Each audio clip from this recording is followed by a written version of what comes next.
I've ridden over 550 different roller coasters around the world, and I'm proud. I'm ugly and I'm proud. As an avid roller coaster enthusiast who spends too much time riding roller coasters, I also spend far too much time comparing the long list of coasters I've ridden.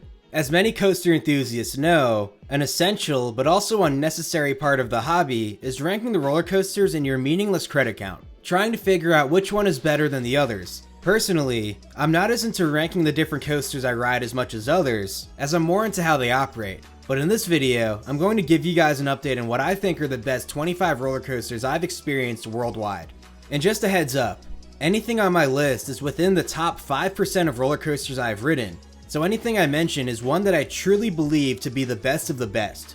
If my opinion differs from yours, your opinion is most likely incorrect, as my opinions are scientific fact.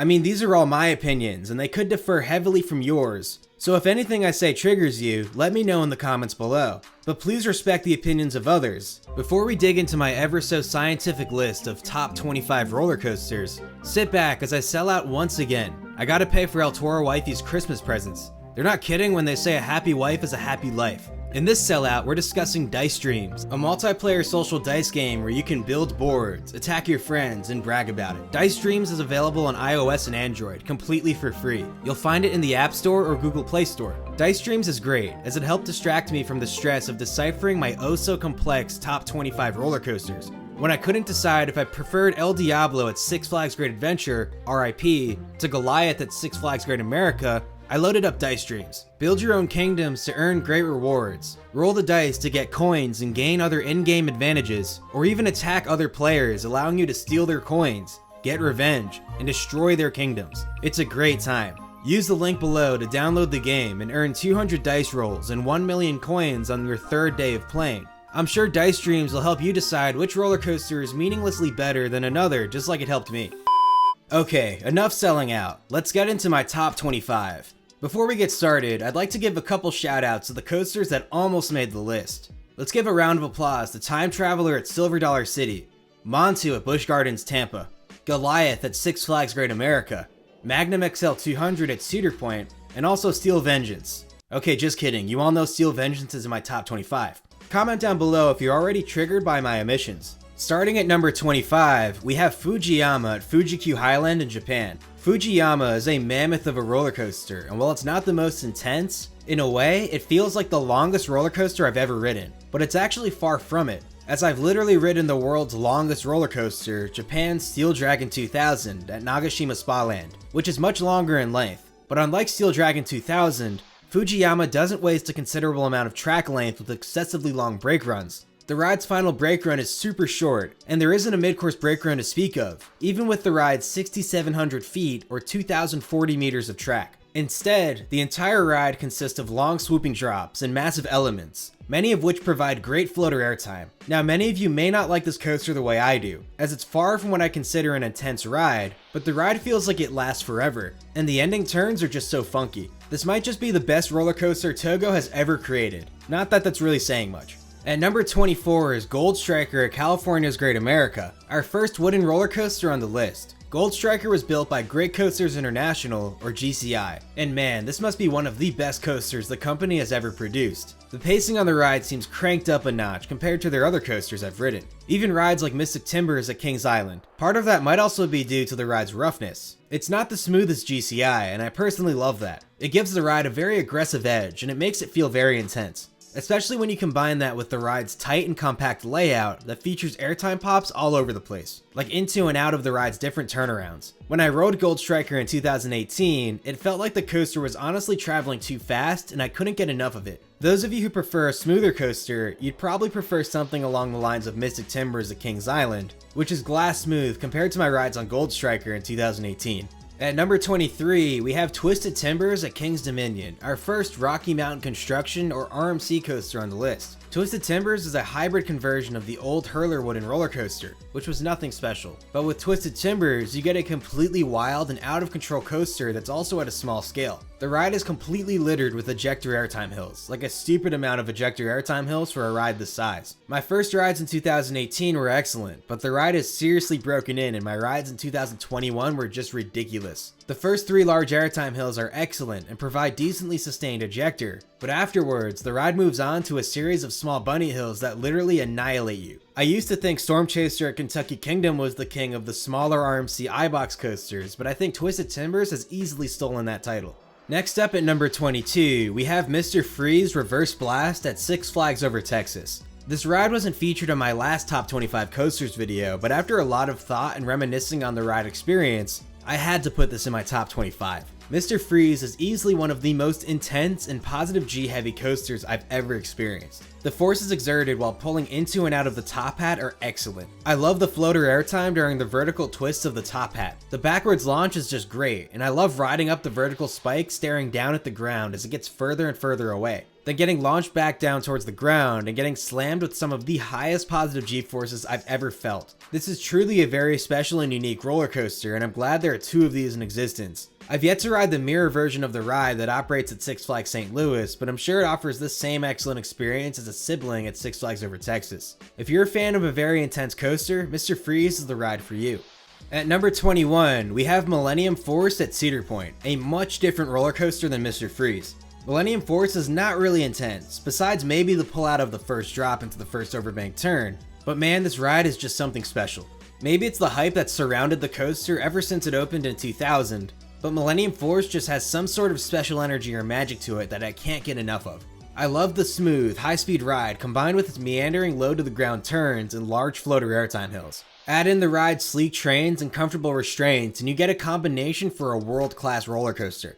Now, it's really no question that Millennium Force is not an intense ride. As someone who generally prefers ultra-intense roller coasters, I don't personally think a ride has to be stupid intense for it to be good, but rather just how the ride is objectively as a whole, and to me, Millennium Force is a great package. Next up at number 20, we have Boulder Dash at Lake Compounce. Boulder Dash is a wooden roller coaster built on the side of a mountain. I think it's the true definition of a terrain coaster. The ride completely hugs the hillside as it runs through the woods and even around and on top of large boulders, hence its name. Boulder Dash is a Custom Coasters International or CCI Woody, and it has all the superb qualities of a CCI. When running well, the ride has breakneck pacing from start to finish and is packed with nearly unbanked turns like the one out of the first drop that produces high amounts of lateral forces, and airtime hill after airtime hill, delivering amazing pops of floater airtime to all riders, all while you rip through the natural terrain of Connecticut. This ride is truly one of a kind, and there aren't many coasters that utilize the natural terrain of their surroundings so well. This is the best roller coaster in the New England area of the United States. At number 19, we have Phantom's Revenge at Kennywood in Pennsylvania. Phantom's Revenge has been one of my favorite coasters since I first rode it in 2016, but I haven't ridden it much since, and I really forgot just how insane it is.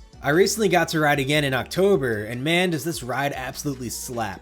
This converted aero looping roller coaster starts off with a slow lift hill into a curving first drop, but all hell breaks loose once it takes the massive plunge into the ravine, and this is when the airtime kicks in. Riders in the back half of the train get yeeted as the train plunges down. Then the ending bunny hills deliver insane ejector airtime. The small double down is literally too quick and delivers two of the fastest pops of ejector airtime I've ever experienced. Combine that with the ride's custom designed restraints that are practically like PTC buzz bars, and you get ample airtime that leaves you flying in the air. I think the only thing that can make this ride better is if it also had lateral forces on its first turnaround, or also the second one leading into the bunny hops. But either way, this is a must-ride roller coaster, and I can see why it's so many enthusiasts' #1 roller coaster. Coming in at number 18, we have the Flying Dinosaur at Universal Studios Japan. Our first roller coaster on the list, built by Bollinger and Mabillard, or B&M. As its name implies, this is a flying roller coaster, and it's easily the most intense flying coaster I've ever ridden. I thought Manta at SeaWorld Orlando delivered an intense experience through the whole ride, or Tatsu at Six Flags Magic Mountain gets very intense during its pretzel loop.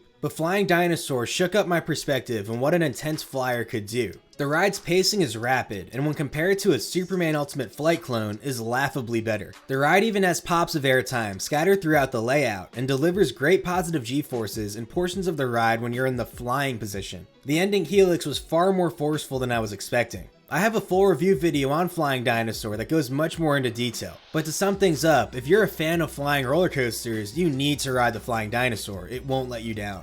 Number 17 brings us back to Pennsylvania, and it's Phoenix at Knoebels. This vintage wooden roller coaster still operates with only buzz bars and no seatbelts whatsoever, leading to ample room between your legs and the restraint for most riders. This, combined with the ride's insane airtime, leads to an experience where you are literally out of your seat for a majority of the ride. Now, as good as the coaster is, it does have a weak first drop, but something I love so much about Phoenix is that the ride gets better and better the further you go into the layout. Each successive turnaround rips around the corner faster, delivering more and more lateral forces. Each successive hill or drop feels faster, delivering more and more airtime. On the last set of bunny hills, riders receive the strongest airtime pops found on the whole ride, and without a restrictive restraint, you are sent flying into the air. Phoenix is commonly voted the world's best wooden roller coaster by the Golden Ticket Awards, and I can totally see why, as the Woody combines its vintage charm with an out-of-control experience that challenges modern coasters. Next up at number 16 is Twisted Colossus at Six Flags Magic Mountain, a dueling hybrid coaster built by RMC.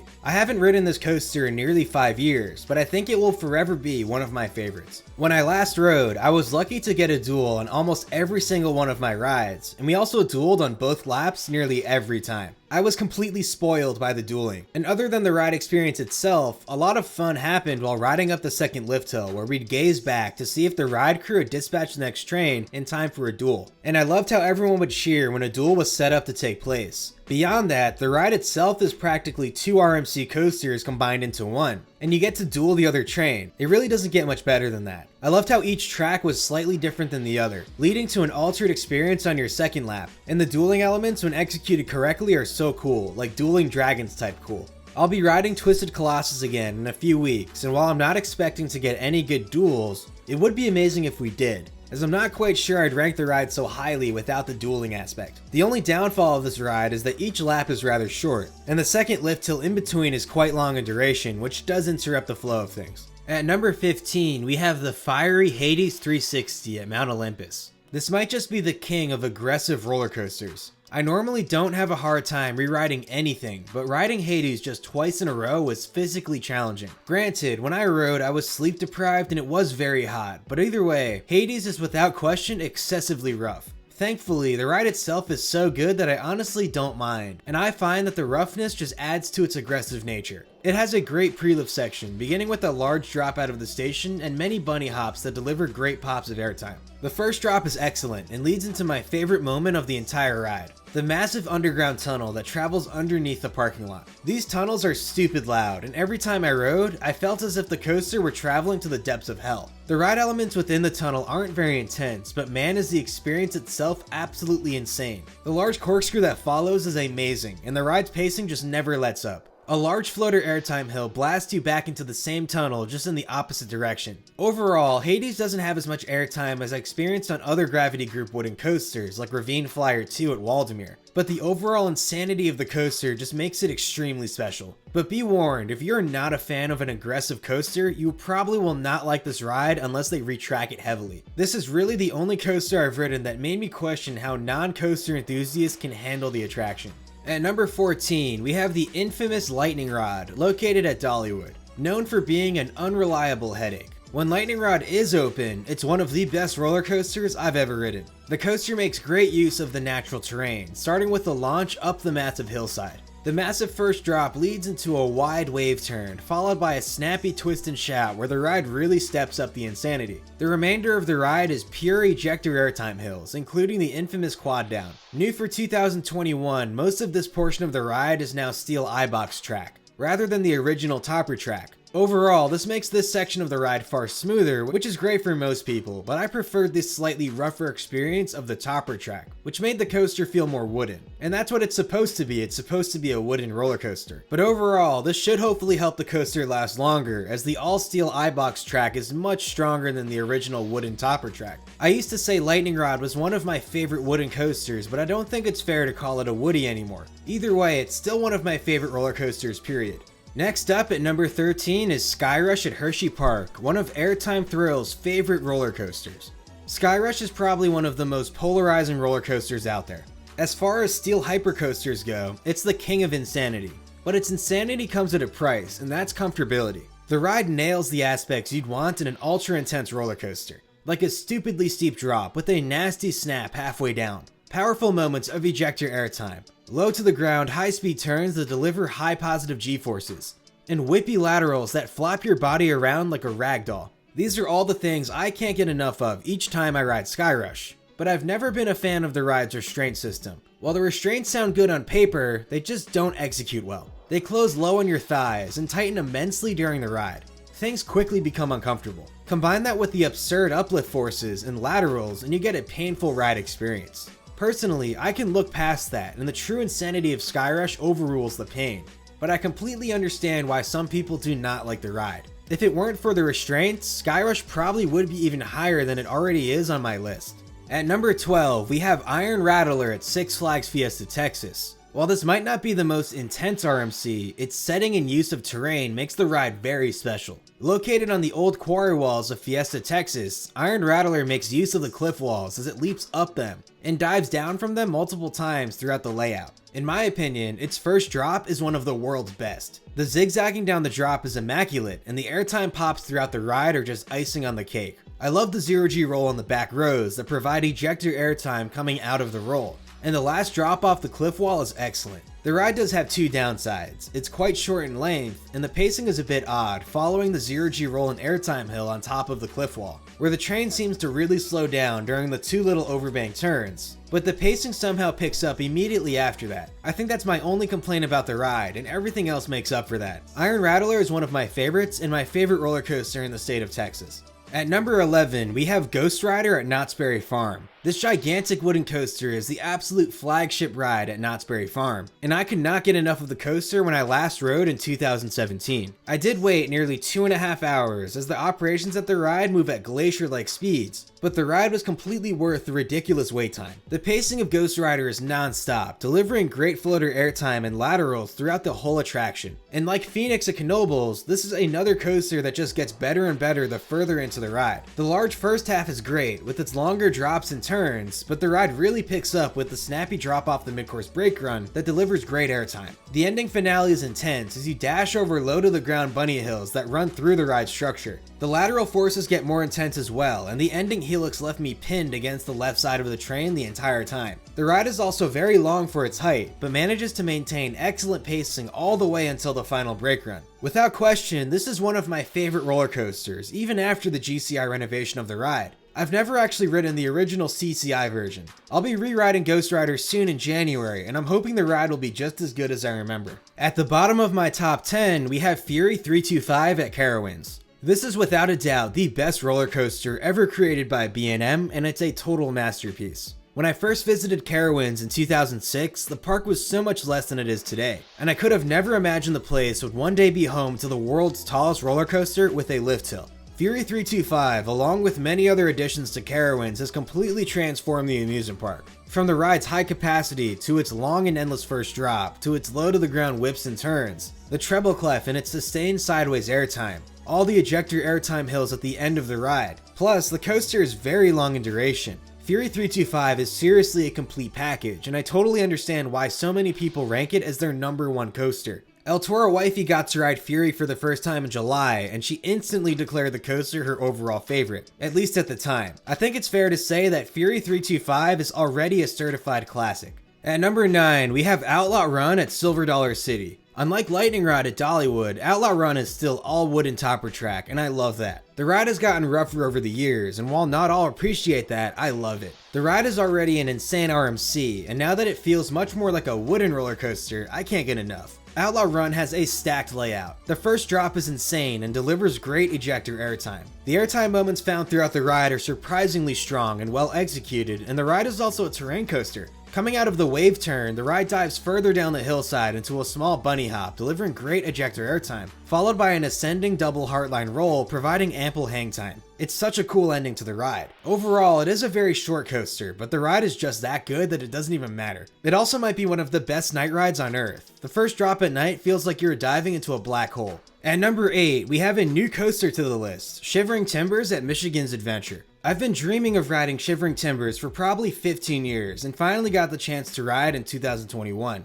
Shivering Timbers has to be the king of floater airtime. The mile-long layout consists of endless airtime hills, and when the ride is running well, they all deliver great moments of floater airtime, no matter what seat in the train you're riding in. Cedar Point likes to brag about Steel Vengeance having the most airtime, but I feel like the real record holder is Shivering Timbers. There's even a few moments of awesome lateral forces, like on the turnaround at the far end of the ride, and the ending helix, which is just completely insane at nearly 2 full 360-degree rotations. But I'm very happy to say that for me, Shivering Timbers is a top 10 roller coaster. It's worth a trip to Michigan's Adventure alone, even if the rest of the park is very lackluster. I've uploaded a full review video covering Shivering Timbers. Feel free to check it out for a more detailed explanation on the ride experience. At number 7, we have the best roller coaster in Mexico, Superman El Último Escape at Six Flags Mexico. I've said this many times, but Superman is the biggest underdog of a roller coaster I've ever experienced. I've never heard much about the ride and expected a coaster like Mamba at Worlds of Fun or Wild Thing at Valley Fair.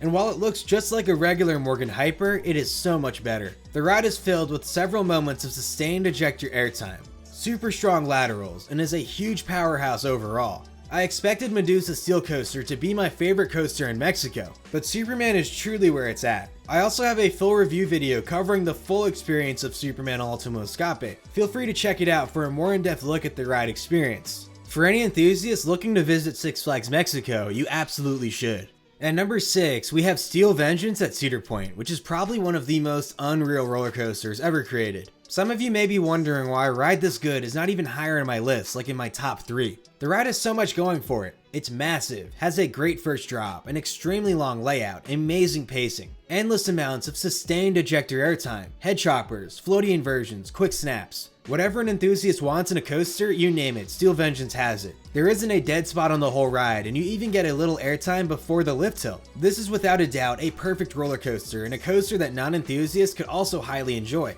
I wouldn't necessarily say that I have any problems with the ride, but the only reason I don't rank the ride higher is because it doesn't feel like the ride has its own unique experience. As much as I love RMCs, for me, most of them begin to feel all too similar to each other, although not all of them do. But I find that most of the smaller RMCs feel the same, and Steel Vengeance kind of feels just like those smaller RMCs, just bigger. Unlike, let's say, Goliath at Six Flags Great America, which I feel has its own unique experience. Maybe it's just me, but either way, Steel Vengeance is one of the best roller coasters on planet Earth, period. At number 5, we have Intimidator 305 at King's Dominion. I recently got to ride again in October of this year, and this coaster shot up in my rankings. I had it at number 21 last year. I forgot just how insane I-305 is. The forces are ridiculous. The positive G-forces are stupidly strong. The side-to-side whips are cartoonishly fast. The pacing is god tier, and there's even ejector airtime on top. The ride may be short in duration, but with how intense the coaster is, I think it's the perfect length. I'm not really sure if I'd want it any longer. I used to hate the trim break on the second large airtime hill, but this year, the ride powered through that trim, delivering great airtime on that hill and the hill that followed. And the last snap and rise into the brake run were just insane. I also got my first night ride on the coaster, and I had no idea I-305 is that good of a night ride. I got off the ride absolutely puzzled at how I had the coaster ranked so much lower, and I immediately knew this was a top 5 roller coaster, without question. If you like intense coasters, you need to go ride I-305. I'm happy to declare my next favorite, the Jurassic World Velocicoaster, found at Universal's Islands of Adventure, coming in at number 4. Velocicoaster was the big new roller coaster to open in the United States for 2021, and with the ride came a massive fandom that I don't think we've seen for a brand new ride in a long time. Velocicoaster is universally loved, and I'm happy to join the fixation. To me, the ride offers such an original and unique experience, and while objectively it's not completely original, as it's a multi-launching Intamin roller coaster and those are kind of everywhere, I just love the way it executes. The ride is well themed thanks to Universal. The first half of the ride was a lot better than I thought it would be, with unexpected snaps and pops of airtime. And in the second half of the ride, all hell breaks loose as the coaster tears its way through some of the best coaster elements in existence. Velocicoaster has instantly become one of my favorite roller coasters, and I can't wait to go ride it some more. Be on the lookout for a full review of the coaster along with an in-depth technical analysis. Kicking off my top 3, we have the Voyage at Holiday World. I remember watching POVs of the Voyage in 2006 and dreaming about how unreal the coaster looked, and after riding it for the past 5 years, it still feels unreal.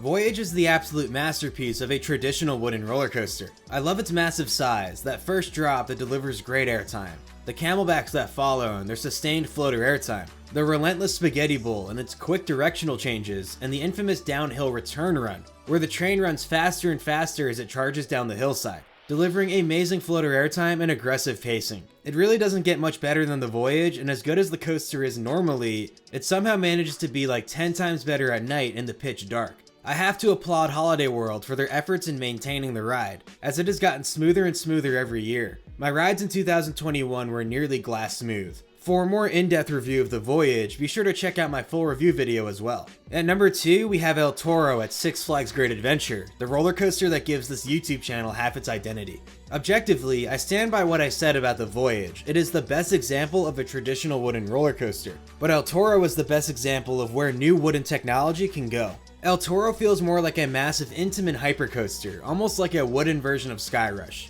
The stronger track design allows for actual ejector airtime on a wooden roller coaster, and man is it strong. El Toro only has 4 moments of crazy ejector airtime, but they're my favorite moments of airtime on any coaster period. The first drop is also my favorite first drop, thanks in part to the massive 6-car trains that roll the track. This creates some nasty whip in the back car. The ride also has relentless pacing, great positive G-forces, several moments of great floater airtime on top of the ejector airtime, and an awesome ending with its tight and fast twister section. The ride is so intense that it even derailed earlier this year. Now that's a good coaster. Just kidding of course, but hopefully the ride will be reopening in 2022. I'll update you guys if I hear more. Also, feel free to check out my in-depth review of El Toro if you'd like to learn more. And at number 1, my favorite roller coaster in the world, we have Nighthawk at Carowinds. Just kidding, my number 1 roller coaster is without question Ejinika at Fuji-Q Highland in Japan, our returning champion. I still vividly remember my rides in Ejinika, and let me tell you, this is probably the craziest roller coaster I've ever ridden. It's an SNS 4D roller coaster, basically a newer version of X2 at Six Flags Magic Mountain. It takes the already legendary experience of X2 and cranks up the insanity. I still remember my first ride, where it felt like on the first drop that the seats wouldn't somersault in time as the train neared the bottom. The ride had airtime all over the place, crazy fast pacing, and just this addicting sense of insanity that I've never felt on any other roller coaster before. I remember getting off each ride in complete awe, literally believing I wasn't worthy enough to have ridden the coaster. Ejinika is basically everything that I wanted X2 to be. Now I've only ridden Ejinika twice, and it was at the last park of our Japan trip in 2018, so there may have been additional hype surrounding our rides that heightened the experience more than it should have. But I still believe my rides in Ejinika were completely authentic, and I hope to make a much more expanded review on the coaster in the very near future. Well, that will conclude my updated list of top 25 roller coasters to represent 2021.